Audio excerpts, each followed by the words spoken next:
Olá! Bem-vindo ao Legislativo Visual, o primeiro telejornal legislativo do Brasil, feito em Libras.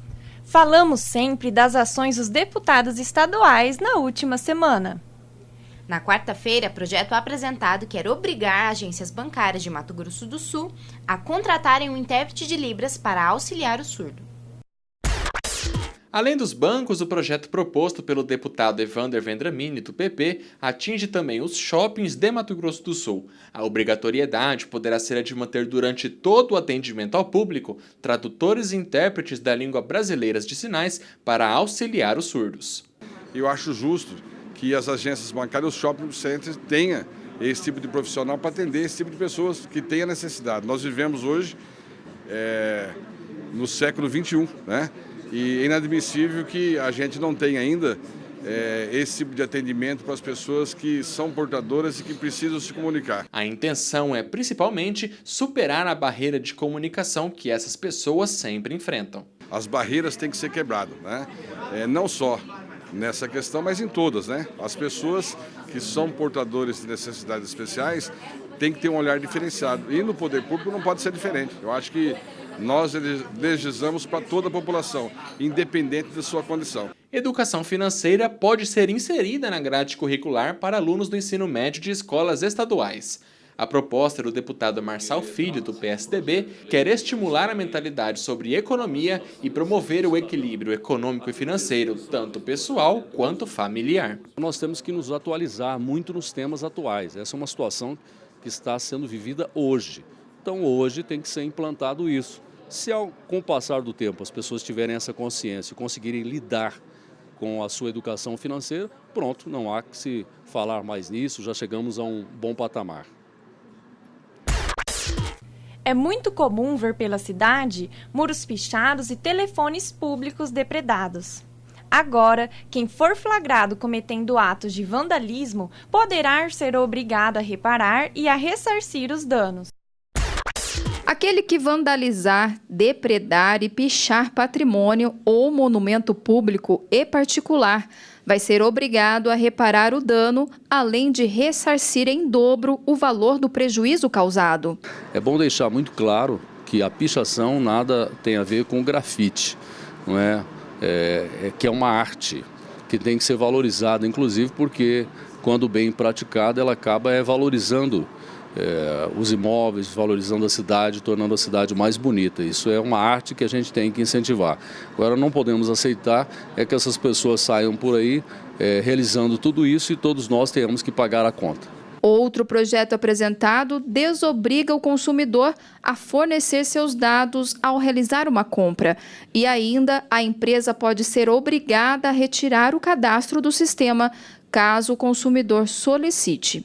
O que acontece é que há, infelizmente, uma comercialização indevida desse cadastro e o consumidor acaba sendo surpreendido de maneiras múltiplas, incomodado, perturbado. Então esse projeto visa criar o consentimento do consumidor para que ele possa receber ofertas daquilo que ele realmente deseja. Reunião na Casa de Leis trouxe representantes do governo do estado para falarem da situação das barragens das mineradoras existentes em Mato Grosso do Sul. A principal preocupação dos deputados é com a segurança de cada uma delas. Brumadinho, 26 de janeiro de 2019. O maior desastre brasileiro aconteceu com o rompimento de uma barragem de montante que vitimou mais de 300 pessoas, entre mortos e desaparecidos. O caso acendeu alerta para as condições das 16 barragens existentes em Mato Grosso do Sul, sendo 4 com dano potencial elevado. A Assembleia convocou o governo para falar das precauções que o estado toma. Um relatório chegou a ser elaborado sobre os riscos na região. Nós fizemos uma força-tarefa, logo após o acidente da barragem de Brumadinho, compostas pelo Bombeiro, pela Defesa Civil, pelo Ministério Público Federal, pelo CREA e o próprio IMASU na coordenação desse trabalho. Nós requisitamos documentações das empresas, são 2 mineradoras existentes em Corumbá que retiram esse minério de ferro. As barragens que são da empresa 1, que é da Vetorial, elas são de alteamento montante. Essas barragens elas já ficam proibidas da expansão. Quando nós estivemos lá, estava previsto uma expansão dessa barragem. Essa barragem ela não pode ser expandida e deverá ser desativada. Quanto à barragem da Vale, é uma barragem que não é de alteamento montante, mas será obrigada a fazer uma retirada até 2020 do viveiro que se encontra a jusante. Quer dizer, caso tivesse um rompimento, esse viveiro onde trabalham pessoas, né, ele tem que ser retirado. Então a Vale já nos comunicou de um cronograma de retirada. Então existe uma norma agora da Agência Nacional de Mineração que veda em todo o território nacional qualquer barragem com característica de altamente montante, isso é fundamental para o estado de Mato Grosso do Sul, e também aquelas que não são, um conjunto de medidas que não pode ter nada abaixo da barragem, não pode ter refeitório, não pode ter área administrativa, não pode ter áreas de trabalho abaixo dessa barragem. Os estudos apontaram que não há riscos para a área urbana de Corumbá e que uma possível devastação ambiental seria pequena, mas irreversível. As barragens corumbaenses são bastante antigas e a fiscalização é de responsabilidade da Agência Nacional de Mineração, a AMN. Mesmo assim, o presidente do IMASU alega ter atuado e encaminhado pedidos para que a agência faça estudos sobre a solidez das estruturas das barragens. Toda barragem ela não se rompe de uma hora para outra. Ela vem no processo de doença, né? Ela não tem um infarto fulminante. Ela vem ao longo do tempo perdendo as suas condições estruturais até um determinado momento não suportar mais a pressão interna e aí então há a ruptura. O deputado Pedro Kemp, do PT, que convocou a reunião, disse que a preocupação agora é com o rico meio ambiente local e também com a segurança das pessoas. Nós precisamos discutir medidas que de fato deem segurança para a população que vive no entorno dessas barragens, mas também segurança para a proteção do meio ambiente. A Vale e a antiga MMX são as exploradoras de minério da região e repassaram dados sobre a situação das barragens. A maior é a de Gregório, com 9.300.000 metros cúbicos de rejeitos. Informaram que há especialistas em barragens atuando no local, que existe um plano de ação em caso de emergência e que há inspeção visual e por meio de equipamentos nas barragens. No entanto, não encaminhou relatórios detalhados ao IMASU quando solicitado, e que há um sistema de alerta, mas que a ativação é manual. Entre as principais preocupações dos parlamentares está a segurança dessas barragens, já que em alguma delas há elevado dano potencial. No entanto, segundo as empresas que atuam na região, o risco de um rompimento é baixo. No caso de Corumbá, nós teríamos um impacto desse rejeito numa área mais ou menos de 8 a 10 quilômetros em cada uma dessas barragens. E aí, obviamente, o que tiver dentro desses 8 a 10 quilômetros seria destruído e afetado. Primeiro, a cidade de Corumbá não seria afetada. Nenhuma dessas barragens, esses 8 a 10 quilômetros, não estão direcionados para a cidade. Ela impactaria, na nossa avaliação, em 12 residências atualmente existentes e no balneário Piraputanga. Vice-presidente da Comissão de Meio Ambiente da Casa, o deputado Felipe Orro, do PSDB, disse que o grupo de parlamentares está atento e defende risco zero para os moradores. E o que eu defendi desde o primeiro momento foi isso, risco zero para as pessoas que moram ali, risco zero para o meio ambiente, para o nosso Pantanal. E também a Vale desapropriar os pequenos produtores ali, os moradores ao redor, para que não tenham gente tão próxima dessas barragens, para que não ofereçam risco às vidas das pessoas. Nesta semana, 2 eventos propostos pela Casa de Leis discutiram a composição da tarifa de eletricidade. Na terça-feira, a audiência pública explicou as contas de energia e, na última quinta-feira, representante de entidade que supervisiona a Energisa, empresa fornecedora de energia, veio falar da fiscalização sobre as taxas cobradas e sobre os serviços prestados. Desde a retomada dos trabalhos em fevereiro, a Casa vem conduzindo debates em torno do custo da energia elétrica no estado.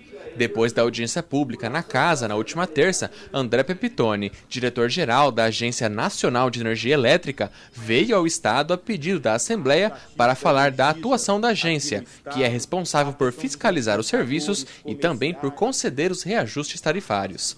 Pepitone se reuniu com os deputados na sala de reuniões da presidência e, em seguida, seguiu para debate com o setor produtivo, que percebe diretamente no seu custeio os serviços das concessionárias e as tarifas autorizadas. Nós queríamos saber exatamente isso, se tem aqui a fiscalização da ANEEL, que é o órgão responsável, né, que é a Agência Nacional, de estar fazendo essa fiscalização, dizendo que está tudo certo. Do ponto de vista de tarifa, está tudo certo do ponto de vista de consumo. Onde que houve a discrepância? Exatamente nas faixas de consumo, elevando-se as tarifas, não só do PIS/COFINS, mas também dos impostos estaduais. Muito importante a presença da Assembleia, até porque a Assembleia já é parceira há tempos, né, de discussão que envolve energia. Então, o poder político tem feito a parte dele e é desta forma que nós estamos fazendo conjuntamente com o setor produtivo, com a ANEEL, muito importante a presença da diretoria da ANEEL aqui, nesse caso, para que a gente realmente traga a público aquilo que nos atende no dia a dia, que é a energia elétrica. Em Mato Grosso do Sul, segundo a agência, são quase 900 mil consumidores residenciais, 88 mil comerciais e industriais e 87 mil na área rural. Para todos esses, existem tarifas e impostos escalonados específicos, que, conforme o consumo, incidem mais sobre o custo final da fatura. Na atualização da tarifa, não apenas o custo da energia é levado em conta, mas também a modernização e expansão da rede. Hoje as empresas estão contratadas, entretanto as usinas hidrelétricas não têm água. Então essa energia precisa ser comprada de térmicas e, de acordo com o que a lei estabeleceu, a política pública e a ANEEL implementa, esse custo deve ser repassado para o consumidor. Então hoje estamos comprando energia de térmicas. As térmicas contratadas no Brasil têm um custo elevado, mas nós honramos contratos, nós respeitamos contratos. Então em 2023 haverá o fim do contrato de 3.500 megawatts de térmicas contratado a valores acima de R$ 800. Então é uma oportunidade de o governo já fazer o leilão agora para substituir essas térmicas por térmicas a um valor mais barato. Historicamente, a Assembleia fiscaliza o setor. Um grande exemplo é a CPI da Enersul em 2007, que obrigou a então concessionária a devolver valores cobrados a mais aos consumidores. E segundo o presidente da Comissão de Turismo, Indústria e Comércio, Capitão Contar, do PSL, essa atenção continua, em especial a cobrança dos impostos sobre a eletricidade. A bitributação ela tem que ser combatida urgentemente. A gente vai levar esse tema para Brasília também. É inadmissível que o povo pague 2 vezes um tributo, né, que normalmente a gente não vê o retorno desse tributo. O Legislativo Visual fica por aqui. Na próxima semana voltamos com mais notícias sobre os trabalhos da Casa de Leis. Tchau!